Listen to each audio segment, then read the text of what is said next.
Hello everyone, আজকে খুবই গুরুত্বপূর্ণ একটা টোটকা আপনাদের সাথে শেয়ার করছি। আমার মতো যারা হাজারো সমস্যায় জর্জরিত তাদের জন্য এই টিপসটা। রসুন, মধু আর কালো জিরার সংমিশ্রণে একটা টোটকা। রসুনটাকে ভেজে নিয়েছি তেল ছাড়া। এখন আদা ভাঙা করে নিতে হবে, যার সাহায্যে নিচ্ছি হামাল দিস্তায়। আর এটাকে আদা ভাঙা করার পর এর সাথে নিতে হবে 30 গ্রামের মতো কালো জিরা।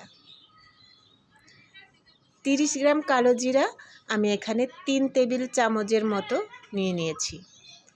এবার এটার সাথে মিশ্রণ করব 250 গ্রাম মধু। এটাকে ভালোভাবে মিক্স করে যদি আপনি খালি পেটে প্রত্যেক দিন 1 চামচ করে খাইতে পারেন, তাহলে আপনার ঠান্ডা লাগার সমস্যা, শ্বাসকষ্টতা চলে যাওয়ার সম্ভাবনাটা 100-এর মধ্যে 99%। সবাই ভালো থাকবেন। আল্লাহ হাফেজ।